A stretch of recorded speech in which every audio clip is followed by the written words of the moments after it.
And they were going up onto the rim, watching them in and out about every hour, coming right through solid rock, going out through there. And some of these guys, some of these people have said it 100 times going in and out. They would bring people up, watch them go in and out. These are not little, these are huge things. And but in our research, we couldn't find anywhere else in the world where they were coming out until recently, and now they're starting to come out in the United States also. And and I'm talking to people who had no know what the phenomena was. I talked to these 3 young guys, and who had seen them come. They were just sitting on the rim of just a big open mountain range near Colorado, and they were just sitting there, and there's nothing there. No other people were there anywhere. And one of these things came out, and they just about pooped in their pants. And this thing went up in the air and flew around and all this stuff and went back down in the earth. And they actually saw it happen 3 different times. When they tell me in front of me, they were so excited that they were all talking at once. And they were going, it's this big, and we're going on and on and on and on. And I was just trying to calm them down long enough to be able so they could talk about it. And I've also talked to this 85-year-old lady out in the woods also. And one of these things just came out of the ground in the United States. One I know of, but in this area near Popo, there has been a lot. It's not just a little bit. It's been massive sightings of that. Stephen Greer, who's doing the Disclosure Project. How many people know about the Disclosure Project? Just to get an idea. Nobody? Wow. A few. Yeah, maybe 2 or 3 or 4. The Disclosure Project is an amazing thing in the United States, and I guess we should talk about it for a moment. But Stephen Greer brought 100 people to there and watched one of these things land right in front of them, watched them fly over the sky, and had videos and all kinds of stuff of it. But he was from the United States. Stephen Greer is Dr. Stephen Greer, and he got approximately 500 government officials from the CIA, FBI, NASA, all different levels of the government, stepped forward as a unit, as one, and each one had proof that ETs were real.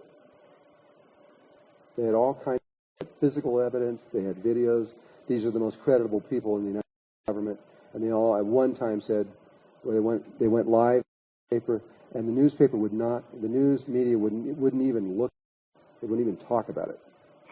But they all the evidence, they showed it all, and they said, that's all they could do. But our government has refused to acknowledge that the ETs are here. Now, I spent time in Russia before the National Academy of Sciences from Moscow, and they believe they're here. They've got so much evidence on it, it's outrageous. And I did something recently. And I'm amazed I'm still alive for doing this. I did it anyway. There was a man named Edward Ruppelt, Captain Edward Ruppelt, and he wasn't just an ordinary.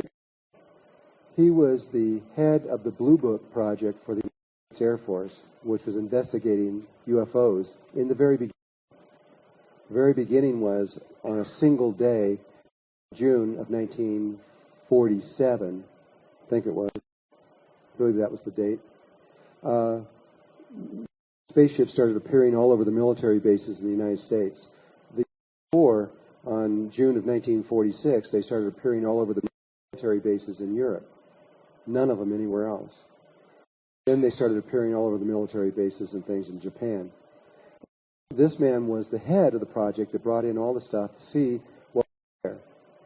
And they had...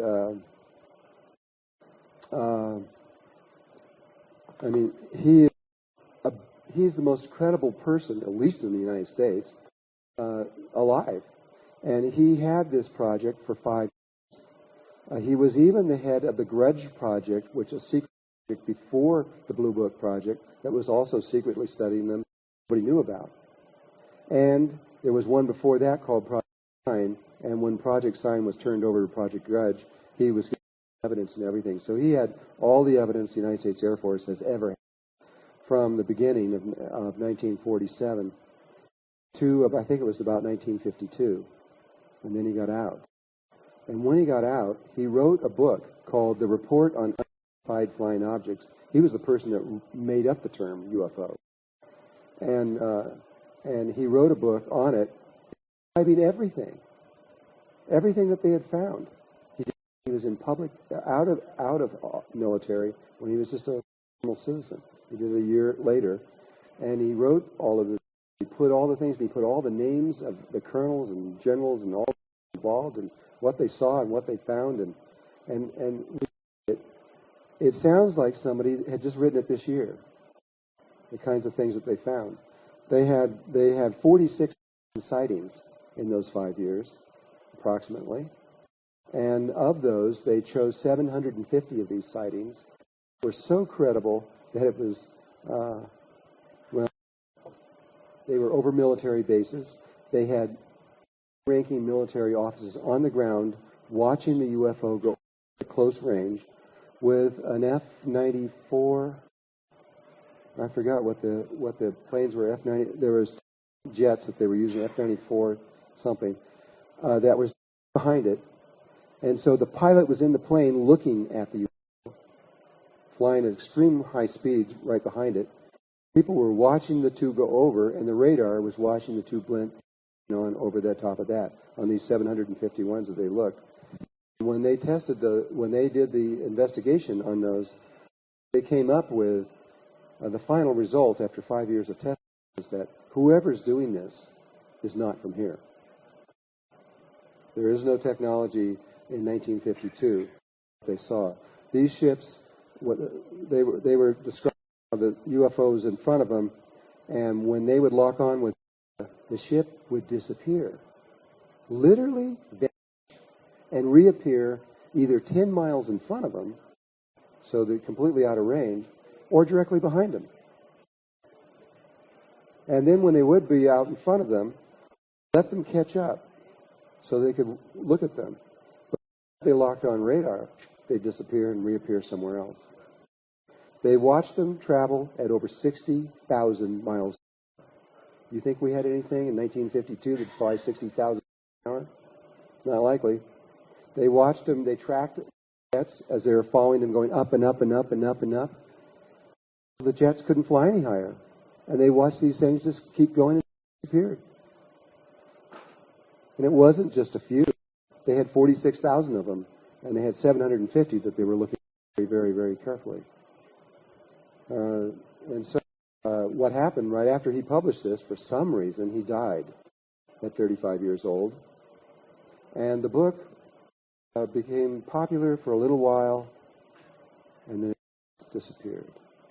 It hasn't been in print for 46 years. I just reprinted it. It's only in English right now. The Flower of Life is in 15 languages, so we'll get this out in 15 languages. But if you want it, you can go to my website, below.net, and you can from there. It's only $14.95. In fact, you can go on to the spirit.com. It's www.spirit, S-P-I-R-I-T, O-F, Maat, M-A-A-T.com. And we have the whole book on the internet for free. No, it's in English. If anybody translate into Spanish, we'll put it in Spanish. You know, if you want to do it. But absolute proof that they're here. But there's a lot of reasons why they don't want us to know about this. And I don't know if they're ever going to try this for sure. But what's going on here in your country is of major importance. See these guys, don't worry about it. There's nothing to fear. They are pure beings. They're not going to do anything to hurt you or you. There's one thing I'm going to say about them. You go take a break. When Carlos Diaz was sitting at the table with Carlos Diaz, who's been on board these ships, and I was talking to him, he said,